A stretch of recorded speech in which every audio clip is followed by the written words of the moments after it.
Welcome back to another episode of Vikings Happy Hour, brought to you by Lake Monster Brewing, Eastside Jiu-Jitsu, and That's Badass Wood Art. Remember to go to that'sbadasswoodart.com for 20% off any one item with promo code CT Pocket.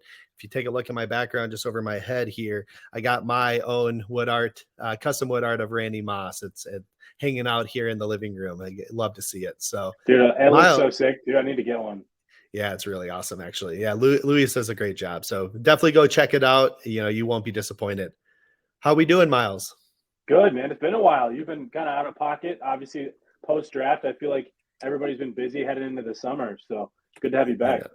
Yeah, I think it's been like 4 weeks, something like that. Yeah, I had people messaging me, "Are you still even doing your podcast?" And I'm like, "Yeah, just traveling for work and kids, baseball and all that stuff." But excited to be back. Excited to talk a little bit about the OTAs and kind of just general off-season talk. I thought maybe it would be good for us to dive in a little bit into specific players.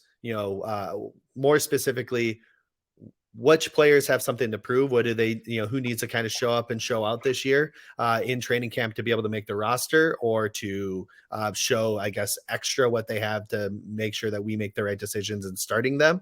And then maybe a couple of guys that we want to talk about who are at risk of, potentially getting cut or traded because of, decisions we made during the off season. So why don't you get us started? Let's kind of dive into the topic of who has something to prove and to either make the not maybe make the roster, but earn their starting spot, or get to make the roster, whatever it might be.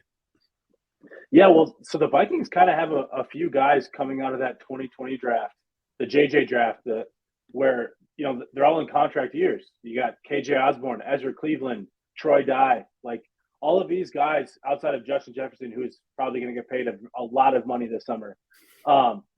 Deservedly so. But you got guys like Ezra Cleveland and KJ Osborne who both had impacts on this offense, but they haven't really established themselves enough to warrant a potential extension yet.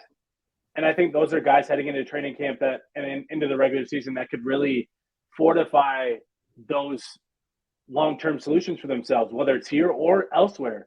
Obviously, you like to keep your guys as much as possible. And so I think if both guys could, establish themselves, you want to keep them. But KJ has kind of got Jordan Addison nipping at his heels and in a contract year to be that wide receiver too. And I know in an offense it's kind of overplayed where we're like wide receiver 1, wide receiver 2, wide receiver 3. It's more of just like how many targets you can warrant for yourself more than anything. And I think KJ's at least proven that he's just deserves an opportunity to really be a feature in this offense, maybe even more than he's been the last couple of years. And can he continue that trajectory? And can he hold off guys like Jordan Addison, who was a first-round pick? And so I'm excited to see what he could do this year with Adam Thielen gone. I think it's clear that he's going to have the first crack at being that guy to play opposite JJ. So he's one. Then Ezra Cleveland, who is, was drafted in the second round as an offensive tackle, moved into guard, played right guard as a rookie, shifted back over to the left side at left guard the last couple of years, and he's had a really roller coaster career so far. And is he a guy you want to continue down the path long term with? I honestly don't know. I think his pass blocking could be better. I think there's still some maybe progression that could be made there. And with that transition from offensive tackle, I hope he could be a guy that maybe you can do that with. But he's also a guy that is he worth paying? And I don't know. I don't think he's a guy that you cut like a Cam Dantzler, who the Vikings moved on from that same draft class earlier this year. But I think he's a guy that at least has proven that he could be a starter in this league. But can he maybe take that next step just with that consistency, especially? So those are two guys for me that are probably guaranteed roster locks, but guys that long term, how do they look at on the horizon with this team and getting paid? Yeah, I agree with both of those, right? KJ Osborne definitely has a lot to prove, that even to be a very strong wide receiver 3, if you want to say that. To your point, I don't think it's going to be delineated that way. It's going to be more focused on targets, but when you have, obviously a superstar in Justin Jefferson, you have a highly invested first round pick in Jordan Addison, and then you have quite a big investment in TJ Hawkinson. Right. At the tight end position, those three are going to likely take precedent in the scheming of who's going to get targets here. So he's going to be fighting for his target share as the fourth option. And is he going to be able to make enough of an impact to be able to get paid? Or can he make it? Yeah, I mean, not even just get paid by us, right? But get a big payday next off season. So he's got a lot to prove here, I think, this year, and throughout training camp to say, hey, I'm deserving of that wider, that's either number 2 or number 3 in target share, right? And then Ezra Cleveland. What's crazy is he was the 8th ranked offensive guard last year, and he was still that roller coaster of a player. Yeah. Right? So it's like, it's kind of frustrating to kind of see that. And then to see who got paid this year, I think like Chris Lindstrom was the top paid guard this year. I can't remember the exact numbers, but I want to say it was like 18 to 20 a year. Yeah, it was something like a ridiculous. And then I forget who the other benchmark was, but it was somebody just below Ezra Cleveland's tier and still was at about 14 million. With us investing already a lot in Brian O'Neill, we invested actually kind of minimally in Garrett Bradbury, but knowing that we have Christian Darrisaw coming on the horizon, he's going to get a big payday. I just don't know if we're going to have the cap space, honestly, to do that. But if he can show up and show out, maybe we give it that to him. Maybe he earns a bigger payday next year. I think Ben Powers was the guy probably. That's exactly what I was thinking of. And I think he got like 13. Yep, he got 13 from the Broncos. Yeah. And so, like, is that what Ezra Cleveland's like going to make? Right? Like, that's the hard part. Is like, and if he and like deservedly so, right? Like he's better than Ben Powers is, at least on paper. And so he deserves that money, but like, do we have the money to pay? We're gonna have open cap space next year. Kirk Cousins is likely gone. Again, we don't know for sure, but so we might be able to make it work, but it's kind of a tough determination. But it would be nice if we ended up getting a young quarterback next year, to have a very strong and established offensive line for that person, and plus a good weapon. So I'm going to switch to the other side of the ball for at least one individual that I'm going to talk about here. And obviously no surprise who I will be talking about is Brian Asamoah. And the reason why is we basically put a lot of trust in him this offseason by saying goodbye to Eric Kendricks. Obviously, I know we tried to make things work with Kendricks, and he, a lot of that was more money driven, but we drafted Asamoah when we did and where we did for a reason, and that was the succession planning of Eric Kendricks. So he has massive shoes to fill because Eric Kendricks was such a lock in this defense for so long. Such a, we talk about consistency with one of the most, if not the most consistent player on this defense since 2015.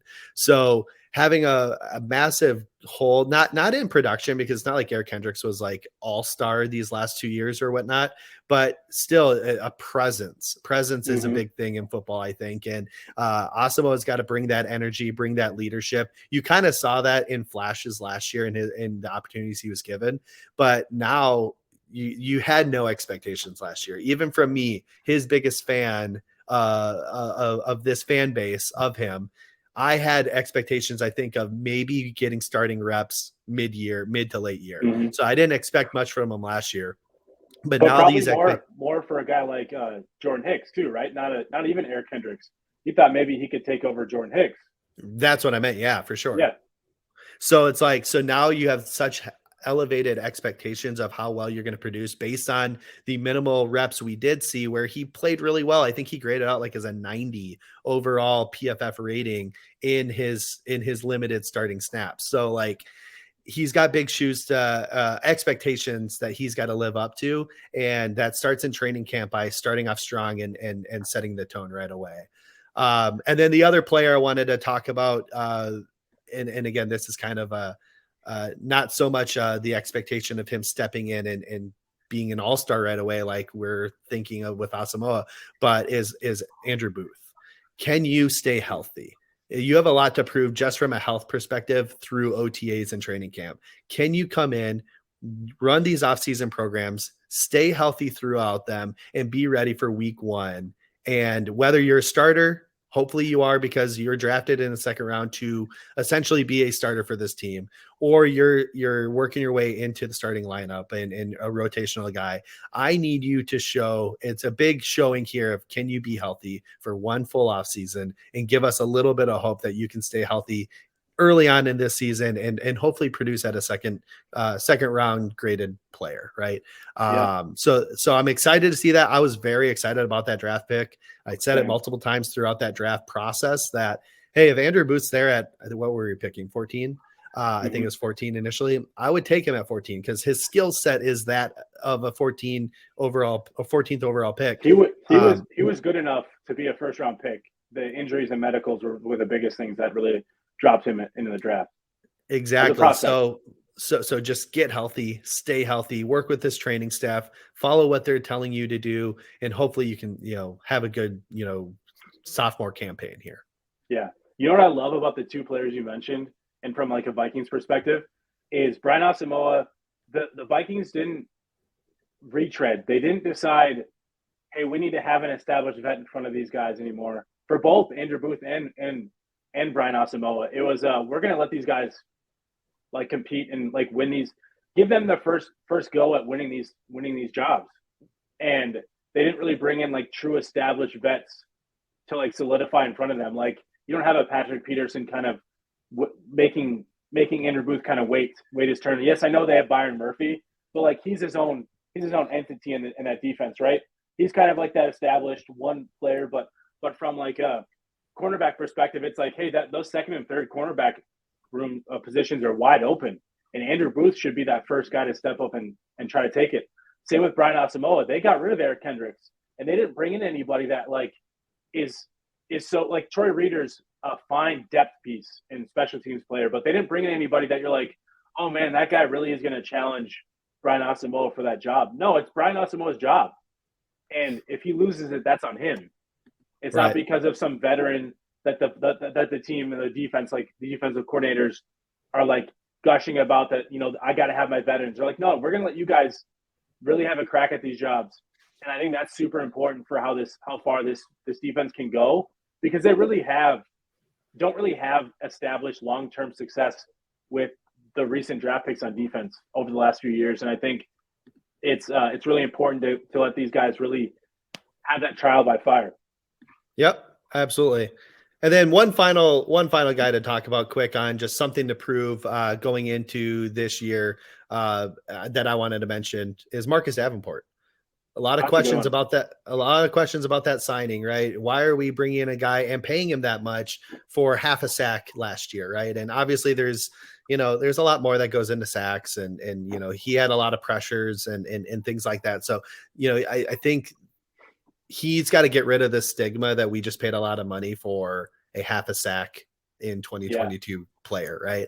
So I want him to be able to come in again, be another player that needs to get healthy, be healthy, and then just come in here and show, hey, we got rid of Zadarius Smith for a reason. We paid you for a reason. Let's prove that you can be the player you were in 2021, where you had 9 sacks and consistently get after the ball, the quarterback there. So that's another player I think that, obviously, I don't know how much he can prove that, obviously, in OTAs, but again, staying healthy and just making some flash impact plays would be significant for him and the confidence that he's going to get from this fan base. That's a good one. I think that's a really good one, especially once Zadarius Smith got traded. My last one is going to go back to the offensive side. It's 2 players, but same type of role position, is Jalen Reagor and Brandon Powell. Obviously, so Jalen Reagor's situation is his contract's guaranteed. It's a little over $2 million. I think it's like $2.4 million. So you can't cut him without eating all that $2.4 million. But they've also brought in Brandon Powell, who's a very similar type of player. He's a gadget style, quick twitch, smaller type of receiver who's good in reverses, quick screens, all those types of things. But he's also a really good punt returner. And that's what Jalen Reagor was also brought in for last year when the Vikings traded for him. Those guys kind of have a competition to see who could be that guy. Because that punt return job is the one that's up for grabs. And then anybody that could be a gadget role, which these 2 players, that redundancy is there. can Brandon Powell come in and overtake that role that Jalen Reagor kind of had positioned himself for? And I think for me, Jalen, that might make Jalen Reagor like a trade candidate more than a cup candidate this offseason, this camp, heading into camp. And no, I wouldn't expect any sort of type of like significant return. But what we've seen from other trades where like Ross Blacklock, where the Vikings give a 7th and Jalen Reagor to get a 6 back, or like pick swaps, like late round pick swaps, just to kind of take that contract off more than anything. Yep. Or can Jalen Reagor come in and really prove having his first full offseason in this offense, that maybe there is something left for the Vikings to really invest in the short term and keep him around. So I'm kind of excited to see how that plays out, because that punt return job, Reagor had some flashes last year, which we saw as a punt returner. But he also had some fumbles and some like misreads and those types of things. Brandon Powell has been a pretty consistent punt returner the last couple of years with the Rams. And I think there might be a little bit more confidence with Kevin O'Connell having that knowledge of Brandon Powell from his time in LA. And so we'll see where that like battle comes out. But I see that as a true competition between those guys. And so I think there's something to prove for both of them. And so we'll see how that plays out. Yeah, I can't imagine we keep both of those guys. I wouldn't. And Brandon Powell's easy to move off of. You can eat money with Reagor, that's fine. But a 7th and him and a 7th for a 6 or something like that might be the play if we need to move on from him. Any other players? We're obviously now talking maybe cut trade kind of candidates here. Any other players on your radar where you're like, hey, if they can't show to be more than what they've been for this team, that you would say, hey, we may look at cutting or trading this individual? Yeah, I think there's probably 2 names. So defensively, it's definitely got to be guys like Ross Blacklock, who took a pay cut. Was Vikings traded for him last year, took a pay cut this year to stick around. But the Vikings brought in, some competition. They brought Kyrus Tonga back. They brought in Dean Lowry.